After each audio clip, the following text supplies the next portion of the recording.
Very good morning to each one here, also to those on Zoom. When Amon greeted those on Zoom, I thought to myself, wow, I did not do that. When I started the Bible study, for some reason, I was so in a hurry because I was late. I had a little bit of breakdown along the way, and so I was in a hurry.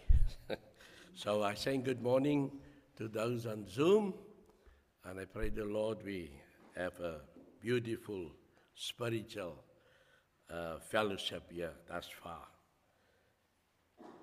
Our lesson this morning is about the three loves of a disciple, what motivates us as a disciple. And if I just have to repeat the scripture reading, as it is found in Matthew 28 and verses 18, 19, and 20. And Jesus came and said to them, all authority in heaven and on earth has been given to me. Go therefore and make disciples of all nations, baptizing them in the name of the Father and of the Son and of the Holy Spirit, teaching them to observe all that I have commanded you. And behold, I am with you always, to the end of the age. And when my brother was telling about the experience of standing up here by the viewpoint, and he said, I knew what was, so to say by me already came to me. What are you seeing? I already knew what was the plan. And while they were scouting, I can't see nothing because it's just lights. Well, that's one way of looking at it, but this is what this verse is all about, that we need to evangelize, we need to let our light shine, and from up there you have a good indication how wide is the Somerset West Gardens Bay Strand area, and it is just our light. You didn't see that light, brother? There was one light that was shining there. It was the Somerset West light that was shining out there. That shows when we're up there, that is our territory that we need to win for Christ. We can only win him if we have love as a disciple. Now it says here, a disciple is a learner or is a follower. And Jesus wants us to learn from him. In Matthew in chapter 11 and verses 28 and 29, he says, come to me all who labor and are heavy laden, and I will give you rest. Take my yoke upon you and learn from me, for I am gentle and lowly in heart, and you will find rest for your souls. For my yoke is easy and my burden is light. That is Jesus at the end of Matthew chapter 11 inviting us, come to me, all you that are heavy laden, and I will give you rest. And he's still pleading with us today. Now the three loves defined is, number one is to love the Lord. Matthew 22 verse 37 says, and he said to them, as now to his disciples, you shall love the Lord, you shall, and he said to him, sorry, my apologies, it was the lawyer that came to Jesus. And Jesus answered him, you shall love the Lord your God with all your heart and with all your soul and with all your mind. In other words, the first thing is take our whole being as a unit, and this whole unit must be tuned into love the Lord our God. We also need to love the brethren. Let me just see, I think I'm going now too fast here. Could exchange my paper here. It says, what does God expect of us? He expects of us discipleship that involves many things, especially that we love one another. But we might ask, what are we to love? Or how can we manifest our love? Then we concentrate on the three loves that is defined is that we must love the Lord, which we've just read in Matthew 22 and verses 37. You shall love the Lord your God with all your heart and with all your soul and with your whole mind or your whole being. And in 1 John 5 and verses 1, he says, everyone who believes that Jesus is the Christ has been born of God, and everyone who loves the Father loves whoever has been born of him. So we can testify and we can say we believe in Christ, but that would not be complete if we does not love the Father. And if we love the Father, it just runs concurrently with what about the offspring? What about the children of God? We must even love. So you love Christ. You love Christ, automatically you love the Father. And you love the Father, you love his children. And so in John 15:23, we then read where Jesus now says, or where the Apostle John admonishes us that love, that believe through Christ means we are born of God, means we love God, and then we love the offspring as the children. But then Jesus in John 15:23 would say, whoever hates me hates my Father also. So if there's no love involved, you cannot say, I love the Father, but I hate the Son, or the child, Jesus.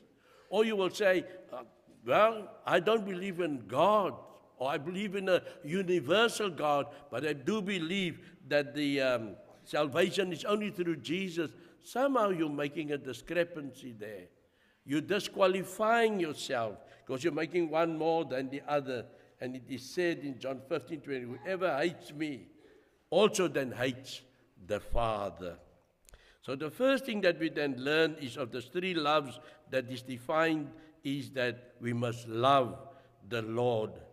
The second one is love the brethren. Jesus made this in John 13, verse 34 and 35. Jesus said, true discipleship is known by this. A new commandment I give you, that you love one another. Just as I have loved you, you also are to love one another. By this all people will know that you are my disciples, if you have love one for another. So you can see that Christ is driving that point through and through. Love is what makes the world go round, they say. And Christ is telling us, we have a religion of love. It was love that drove Jesus to the cross of Calvary. 1 John 3 and 14 says that it connects with our spiritual life. He says, 1 John 3 and 14, we know that we have passed out of death into life because we love the brothers. Whoever does not love abides in death. So Jesus makes it plain that the love for the brotherhood means life. But if there's no love, we are doomed to death. 1 John 2 and verses 9 says, whoever says he is in the light and hates his brother is still in darkness. Still in darkness. Whoever loves his brother abides in the light, and in him there is no cause of darkness. But whoever hates his brother is in the darkness and walks in the darkness and does not know where he is going, because the darkness has blinded his eyes. So here God, Christ, is molding us that light, love. Darkness is enmity with God. And so, my dear friends and brothers and sisters, we must realize that our light must so shine before men. And the third one on the three loves defined is we must love the lost.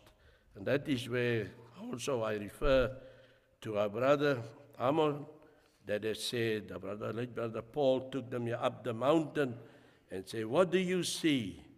you see a lost world. And so it is our duty to go and save the lost. Brothers, we need to do this. In John 3 verses 16, the well-known verse, for God so loved the world that he gave his only Son, that whoever believes in him should not perish, but have eternal life. God set the motion. He set it because he sent his Son into this lost world. So whoever believes in him should not be lost, but have eternal life. Jesus also compared everything. Likewise, Jesus had compassion for the lost. Matthew 9 verse 35 and 38 says, and Jesus went throughout all the cities and the villages, teaching in the synagogues and proclaiming the gospel of the kingdom and healing every disease and every affliction. When he saw the crowds, he had compassion for them because they were harassed and helpless like a sheep without a shepherd. Compassion. Jesus looking at the world. Jesus looking with a different eye. The Pharisees and the scribes looked at themselves, and they dressed up for the occasion to draw the attention to them instead of to those. And that is Jesus looking from him to the lost as if they had no shepherd. And so Paul also with great concern would write in Romans 10 verses 1, brothers, my heart's desire and prayer to God for them is that they may be saved. And that was the Apostle Paul's longing for the Romans. He was looking at them because they were not fulfilling the complete counsel of God. They were still struggling between the law of Moses and the gospel of Christ. And there were those that were turning their minds back to Judaism. And then he was praying for them. He said that, brothers, my heart's desire and my prayer to God for them is those that are still lost, those that are still lukewarm, those that cannot make up their mind, is that they may be saved. And that is the call that goes out. A disciple of Jesus is one who loves those who are lost in sin and doing everything in his power so that he or she can go out and win the lost for Christ. The three loves demonstrated. We had now how we need to love the lost, how we need to educate, and how we need to let our light shine. How do we demonstrate the love for Christ? Through worship. So, Bible says in John 4:23 and 24, let me just say, he said, but the hour is coming. Jesus was speaking to the Samaritan woman, and when he did bring her to acknowledge which is right and which is wrong, this is what he said, because he then said, I was being brought up that this is the way of worship. This is the manner of worship. This is how I was brought up. And you Jews say that Jerusalem is the place, the temple is the appointed place. And Jesus then says, neither in Jerusalem, neither at this temple, but he said, but the hour is coming, and now is here, when the true worshippers will worship the Father in spirit and truth. For the Father is seeking such people to worship him. And Jesus was saying there at the well, the hour is now, because Jesus was the hour.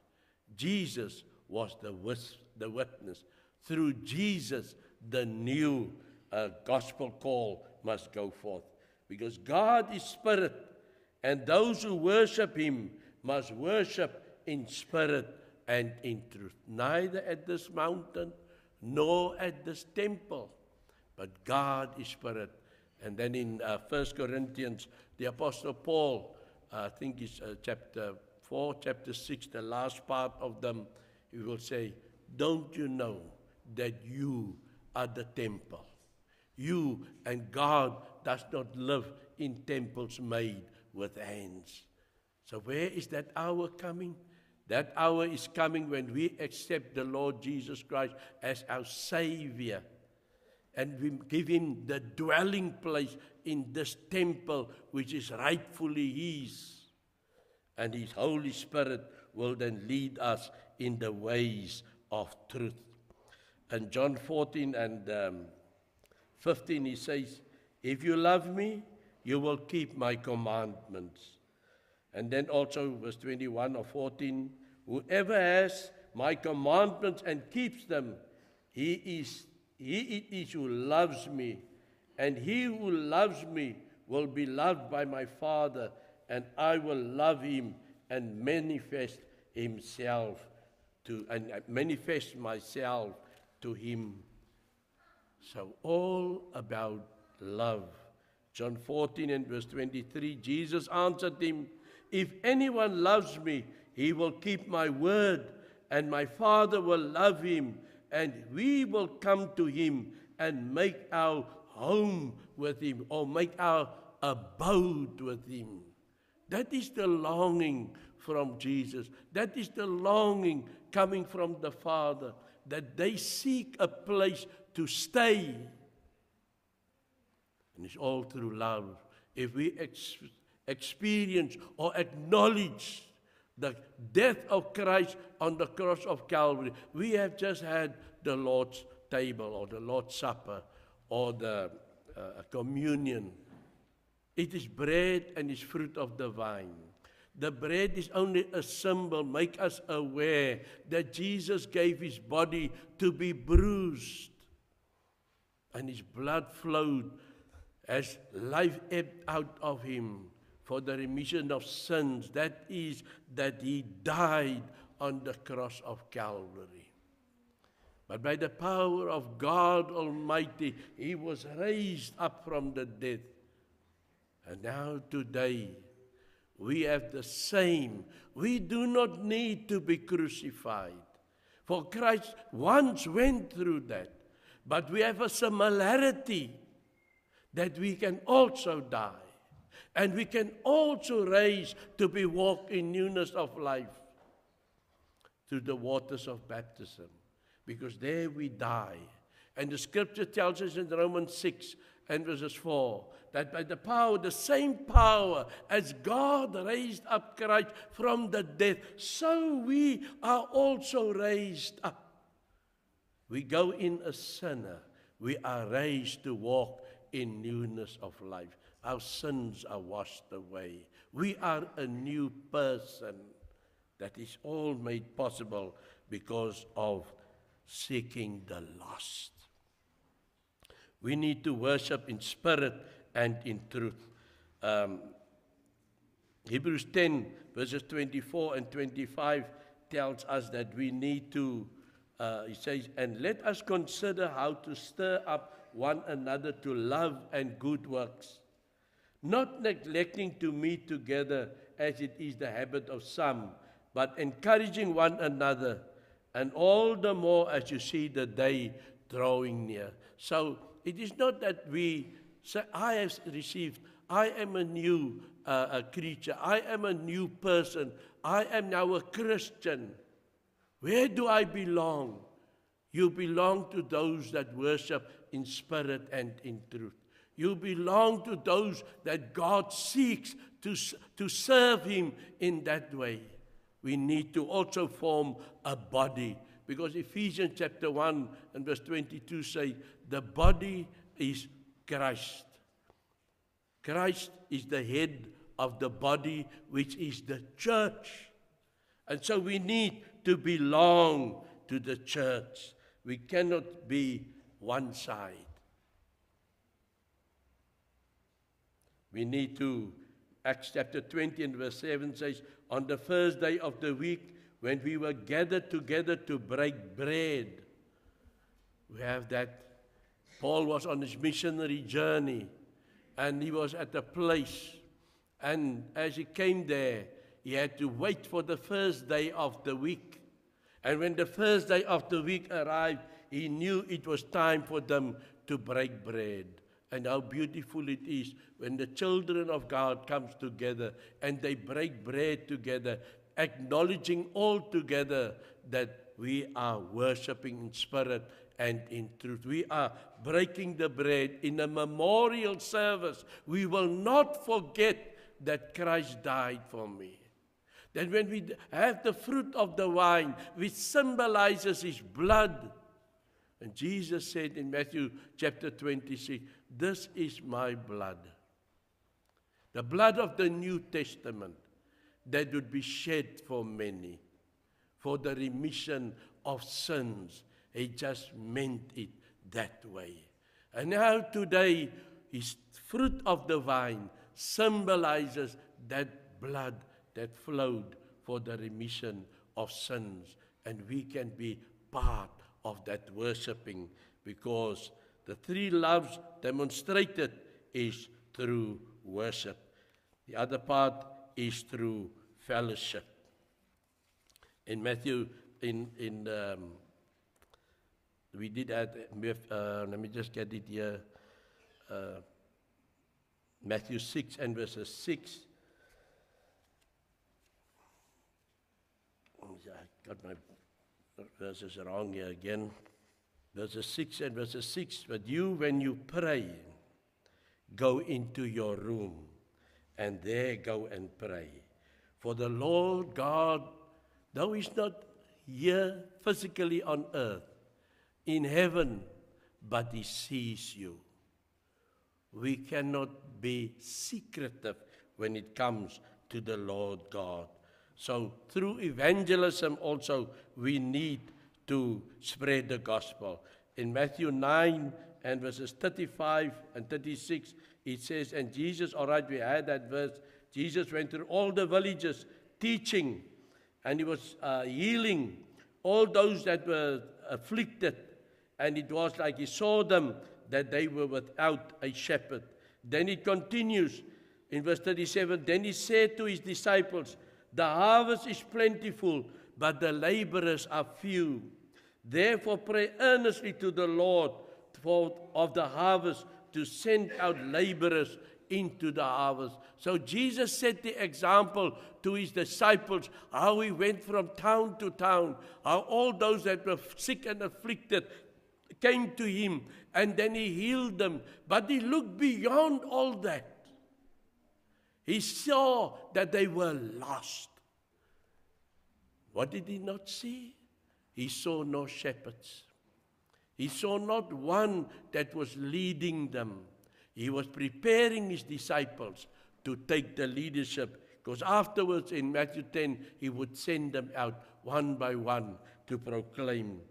In 37 says, the harvest is plentiful, but the laborers are few. Therefore pray earnestly to the Lord of the harvest to send out laborers into his harvest. And that is the task of every one of us.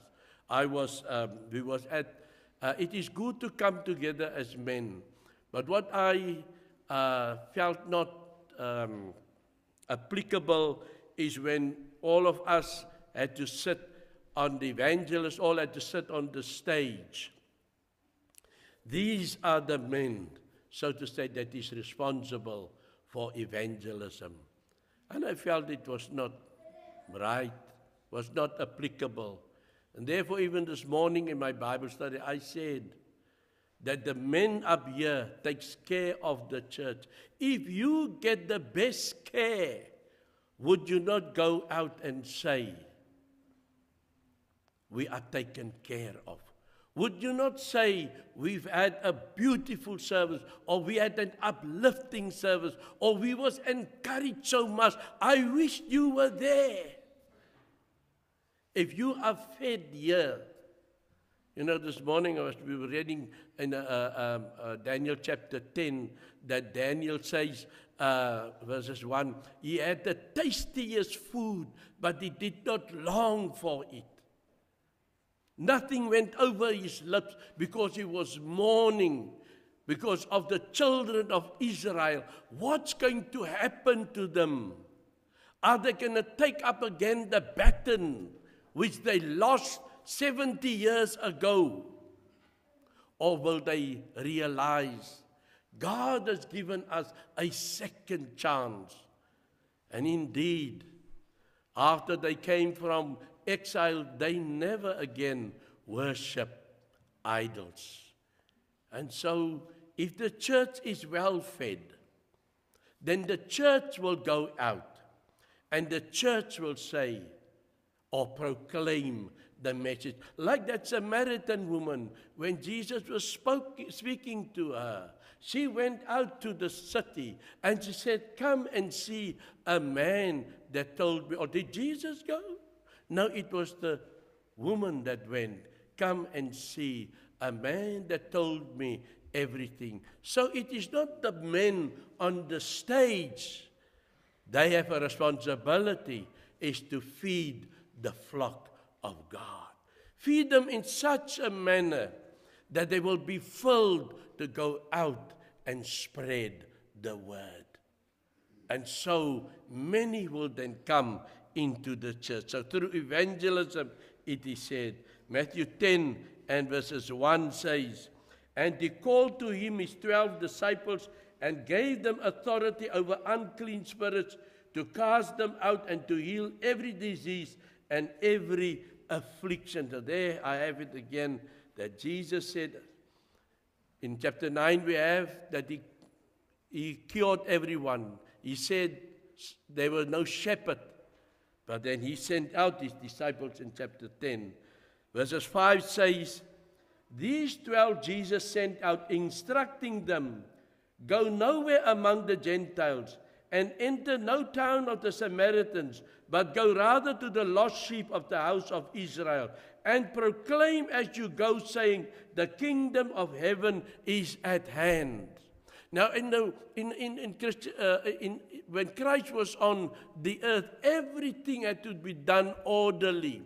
And we may say, why didn't I have to go to the Samaritans? Why didn't I have to go to the Gentiles? No.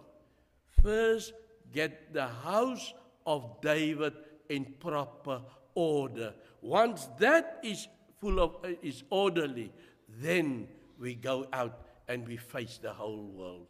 Look at the world today. The whole world is a mess when it comes to Christianity. Because, you have the saying of Dick, Tom, and Harry. Every Dick, Tom, and Harry is picking up a Bible and proclaiming. Prophets, apostles, all of them. And as I say, they're still going to run out of holy names. Maybe they can call themselves the Gabriel's part or the Archangel Michael's part. They just to entice the lost, and the lost swallow up the words. Because the truth is not there. The truth is here, but the truth needs to be taken from here. So through evangelism, the Bible teaches us we need to spread the word. 1 Peter 3 and 15 says, but sanctify in your hearts Christ Jesus as Lord, being ready always to give an answer to every man that asks you a reason concerning the hope that is in you, with meekness and with fear. So it is every one of us' duty to proclaim, to preach the word, to tell the world that they are lost in sin. And there is a Savior known as Jesus, who died on the cross of Calvary. And believing in him, we all can receive eternal life. Romans 10 and 14 says, how then shall they call on him in whom they have not believed? And how shall they believe in him in whom they have not heard? And how shall they hear without a preacher? And how shall they preach except they be sent?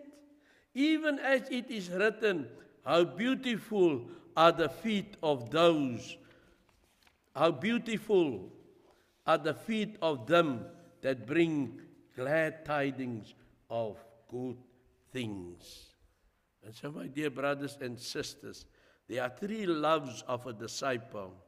The one is, the first, love the Lord, love the brethren, love the lost. And how it is demonstrated? Through worship, through fellowship, through evangelism. If we have that all together, we need not to fear, for we are letting our light shine so that the world, the lost world, can be saved. I pray the Lord that you have taken in, that you have understood. If you have not understood properly, you are free to contact me. If there are any questions, you can ask me, and I will be glad to assist you. But know this, love is the foremost point. Love for God, love for Christ, love the brother and the sister who is part of the kingdom of heaven. May the Lord bless you. May the Lord keep you. May His light shine upon you. May this week that comes, you will realize each one of us needs to shine in a pure, pure light.